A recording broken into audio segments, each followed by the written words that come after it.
Hello everyone, आज हम बात करेंगे एक केस के बारे में जहाँ पे कि दूध के दांत में चोट लगी थी और पक्के दांतों पर असर हुआ। Good evening ma'am. मैम मुझे थोड़ा सा आप अपने चाइल्ड के बारे में बताइए कि आज उसका एक दांत जो है वो ऊपर से आ रहा था, है ना, और जो दूध का दांत है वो वहाँ से हटा नहीं था। ये मेन प्रॉब्लम थी। जब हमने और आपसे बात करी तो हमें ये भी पता चला कि 1.5 साल की एज पे उसको चोट लगी थी।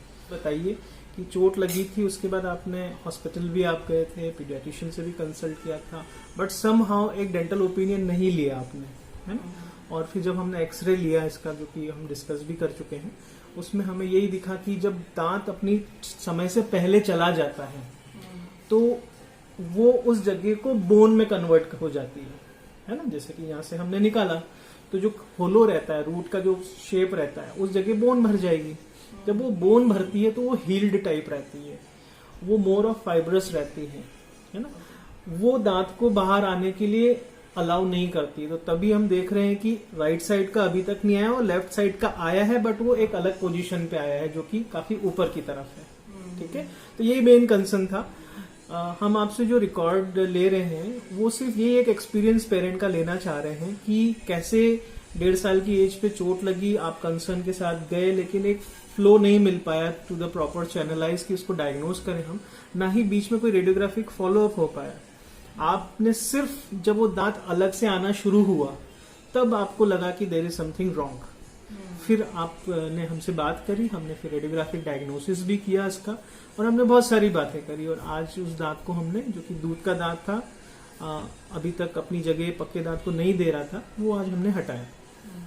तो लिसनर मदर्स के लिए हम ये सुनना चाह रहे हैं कि कई बार ऐसी प्रॉब्लम्स करीबन 70 to 80% बच्चों में होती ही है। थोड़ी या ज्यादा अमाउंट में प्रॉब्लम्स बच्चे ने फेस करी होती है, बट हम ये सोच के रह जाते हैं कि दूध के दांते, नथिंग टू बी वरीड, नए दांत तो आएंगे। बट अगर दूध के दांतों में कोई डिफेक्ट है, अगर वो पाथ उसको गाइड नहीं कर रहा है, क्योंकि these are the path guider, है ना। इनके साथ हमारी जो अटैचमेंट होता है हर मिल्क टूथ के साथ, परमानेंट टूथ का, वो एक गबर्नकुलर कैनाल के थ्रू होता है, जो कि एक least path of resistance provide करती है और वो गाइड करती है कि दांत आप हमारी जगह पे आइए, है ना। तो ये सारी चीजें उसमें हम थोड़ा सा डिस्कस करना चाह रहे थे, है ना। ये बस इसने चलना सीखा था, मेरे को ध्यान नहीं है, 1.25 1.5 साल की होगी तब चलना उसने शुरू ही किया था, थोड़ा ही टाइम हुआ था। और ऐसे ही खेल मस्ती कर रही थी तो चलते चलते उल्टी चल रही थी, बैकवर्ड्स वॉक कर रही थी, तो उसका पैर कहीं अटका और वो गिरी और दीवार उसके यहाँ पे सिर पे लगी और प्रेशर यहाँ पड़ा और यहाँ से दांत बाहर आ गया। तो उस टाइम पे हम इतना तो आइडिया था नहीं, तो फिर उसको सीधा इमरजेंसी में लेके गए हॉस्पिटल में। तो तब तक खून वून तो रुक गया था, बट वहाँ फिर इमरजेंसी में भी हम ऑलमोस्ट आधा पौन घंटा वेट करते रहे कि कोई आके देखेगा उसको चेकअप के लिए। तो उसके मतलब बहुत देर वेट करने के बाद एक डॉक्टर आया, उसने देखा कि हाँ ठीक है, कोई चोट वोट कुछ नहीं है करके। उन्होंने सिर्फ हेड इंजुरीज और इनके बारे में ज्यादा ध्यान दिया। हाँ, उन्होंने बहुत ज्यादा वो भी मतलब हेड इंजरी के लिए भी इतना नहीं पूछा उन्होंने, बस उन्होंने देखा कि खून भी रुक गया है और ऐसा कुछ उसमें प्रॉब्लम नहीं दिख रही है, चल फिर रही है, बात कर रही है। तो उन्होंने मतलब ये भी नहीं बोला हमें कि हम किसी डेंटिस्ट को कंसल्ट करें या क्या। मैंने पूछा भी उनसे कि डेंटिस्ट के पास जाने की जरूरत है कि नहीं, तो उन्होंने बोला नहीं, ये तो निकल गया है और फिर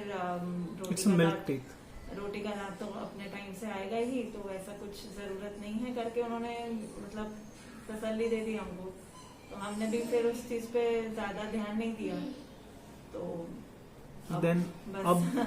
अब ये है कि उसके बगल में ही दूसरा आपने हमें लॉकडाउन के टाइम पे एक बार बात करी थी। हाँ, तब करी थी जब मतलब इसका ये नया दांत आना शुरू हुआ, रोटी का दांत, तो वो दूध के दांत के ऊपर से आ रहा है और वो दूध का दांत हिल रहा है लेकिन निकल नहीं रहा है। मतलब जो दांत टूटा था उसके बगल में वो वाला दांत बहुत टाइम से, आई गेस 2 महीने हो गए होंगे उसको हिलते हुए, और उसके ऊपर से ये नया दांत आ रहा था पर ये निकल नहीं रहा था।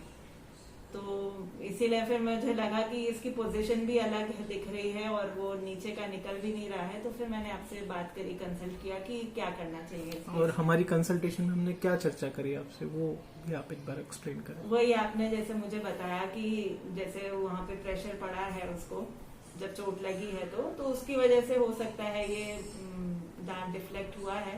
तो ये चीज अभी मैं उस टाइम पता चलती तो शायद कुछ कर पाते ज्यादा। अब तो जो भी है, अब जब निकलेगा नहीं निकलेगा देखा जाएगा। आगे क्या ट्रीटमेंट प्लान डिस्कस किया? आगे का ट्रीटमेंट प्लान तो मेरे को ध्यान नहीं है। अच्छा। शायद हस्बैंड से बात करी है उसके लिए। मैम इस केस में आज हमने उनका जो दांत है वो हटा दिया है। ऑल्दो जो लेफ्ट साइड का सेंट्रल इंसाइजर है वो काफी ऊपर है। हाँ। अब इसमें ट्रीटमेंट स्ट्रेटेजी ये होती है कि रेडियोग्राफिक एग्जामिनेशन के साथ हम लोग चलेंगे। एक छोड़े समय के लिए हम स्पॉन्टेनियस उसकी रिपोजिशनिंग के लिए वेट करेंगे जब तक कि लेटरल इंसाइजर्स नहीं आ जाते और दूसरी तरफ का सेंट्रल इंसाइजर हमें दिखता नहीं है। Then we start the repositioning हम बहुत बेसिक इंस्ट्रूमेंट्स या बहुत बेसिक अप्लायंस से भी कर सकते हैं, या हम सिंपल से 4-5 ब्रैकेट्स लगा के भी उसको रिपोजिशन कर सकते हैं। बट इसके लिए हम समय देंगे, हम ग्रोथ के साथ साथ इसको लेके जाएंगे and we'll keep it into the follow up. तो ये सारी है। तो ब्रेसेस की जरूरत नहीं पड़ेगी अपन पहले हो से? सकता है पड़ेगी। अच्छा। और हम 4x4 लगाते हैं, मतलब पूरे उसमें नहीं लगाते हैं, सिर्फ एक छोटा सा गाइडेंस देने के लिए उसको लगाया जाता है। ठीक है।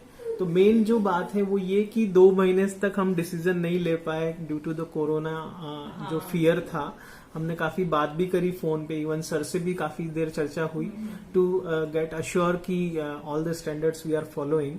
और बहुत छोटा सा प्रोसीजर है, even we can do it into the car. सभी पेरेंट्स का यही देखने में आ रहा है और मेरी यही सबसे है कि बच्चों को डिले ना करें, क्योंकि 2 महीने हम डिले कर चुके हैं। ये 2 महीने में हमारा दांत बाहर आया ही है, और अगर वो सही जगह आता तो ये थोड़ा बहुत करेक्शन की तरफ भी आ जाता। तो अब यहाँ से हम करेक्शन एक्सपेक्ट करेंगे, क्योंकि अब हमारे पास जगह खाली है।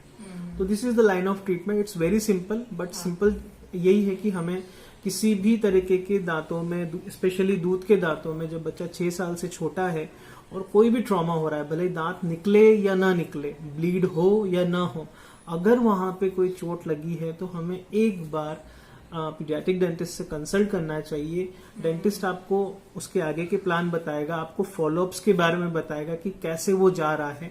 अभी 3 डायमेंशनल CT स्कैन्स अवेलेबल है, जिससे कि हम ये देख सकते हैं कि पक्के दांतों पे क्या इम्पैक्ट हुआ है, और बहुत सारी चीजें अवेलेबल हैं।